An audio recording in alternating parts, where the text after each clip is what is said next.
আমাদের প্রিয় নবী রাসূল সাল্লাল্লাহু আলাইহি ওয়াসাল্লামের কলিজার টুকরা ফাতেমা রাদিয়াল্লাহু তাআলা আনহা, যিনি একের পর এক আল্লাহর কঠিন পরীক্ষায় পাশ করে জান্নাতের সর্দারনী উপাধি লাভ করেছেন।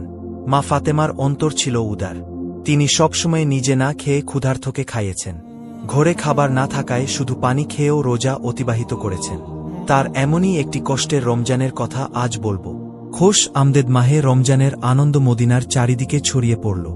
ঘরে ঘরে সবাই সেহেরির প্রস্তুতি নিচ্ছে, কিন্তু আমাদের প্রিয় নবীর কন্যা ফাতেমা রাদিয়াল্লাহু তাআলা আনহার ঘর ছিল নিস্তব্ধ।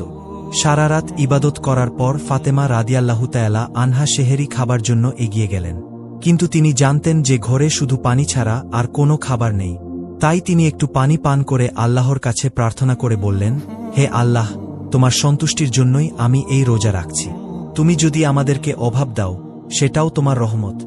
এই দোয়া শেষ হতেই মসজিদে নববী থেকে ফজরের আজানের সুমধুর সুর ভেসে আসল, যেন সমগ্র মদিনাকে ইবাদতের জন্য জাগিয়ে তুলছে। ফজরের নামাজ শেষ হয়ে সকাল হয়েছে।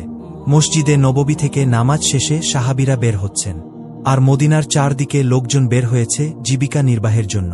অতঃপর এই সাত সকালেই আলী রাদিয়াল্লাহু তাআলা আনহুও কাজের সন্ধানে বের হলেন। এদিকে বেলাও যত বাড়ছে, ক্ষুধার জ্বালাও তত প্রবল হচ্ছে। ফাতেমা রাদিয়াল্লাহু তাআলা আনহা ঘরের কোণে বসে আল্লাহর ইবাদত করছেন। এমন সময় হাসান ও হোসাইন রাদিয়াল্লাহু তাআলা ধীরে ধীরে মা ফাতেমার কাছে এসে কোমল কণ্ঠে বলল, আম্মাজান, আমাদের খুব ক্ষুধা লেগেছে, আমাদের কিছু খেতে দিন। ক্ষুধার জ্বালা আর সহ্য করতে পারছি না। এই কথা শুনে ফাতেমা রাদিয়াল্লাহু তাআলা আনহার চোখে পানি চলে আসল। সন্তানদের এই আর্তনাদ শুনে তার হৃদয়টা হু হু করে উঠল, কারণ তিনি তো জানেনই তার ঘরে কোনো খাবার নেই। তবুও হাসিমুখে তাদের বললেন, বাবা, একটু অপেক্ষা করো, ইনশাআল্লাহ তোমার আব্বাজান অবশ্যই কিছু খাবার নিয়ে আসবেন। এটা শুনে শিশু হাসান এবং হোসাইন রাদিয়াল্লাহু তাআলা আনন্দিত হয়ে সেখান থেকে চলে গেলেন।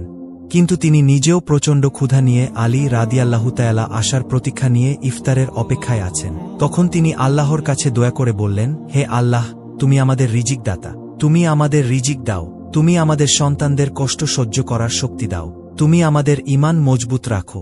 ঘরে এক টুকরো খাবার নেই, সন্তানরা ক্ষুধার জ্বালায় ছটফট করছে, কিন্তু এই কঠিন পরীক্ষার মাঝেও তার হৃদয়ে আল্লাহর প্রতি কোনো বিদ্রোহ নেই, কোনো ক্ষোভ নেই, হতাশা নেই। আছে শুধু ধৈর্য আর আল্লাহর উপর তাওয়াক্কুল।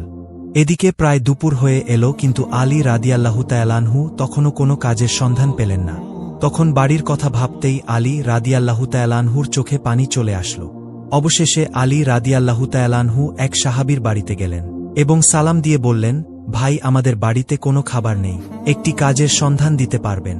তখন সাহাবী বলল, ইয়া আলী, আমার সন্ধানে কোনো কাজ নেই, তবে আল্লাহর কসম, আমার ঘরে যদি কিছু খাবার থাকত, অবশ্যই আমি সেখান থেকে আপনাকে কিছু দিতাম, কিন্তু আমার ঘরেও কয়েকদিন ধরে চুলায় আগুন জ্বলেনি, আমিও না খেয়ে আছি।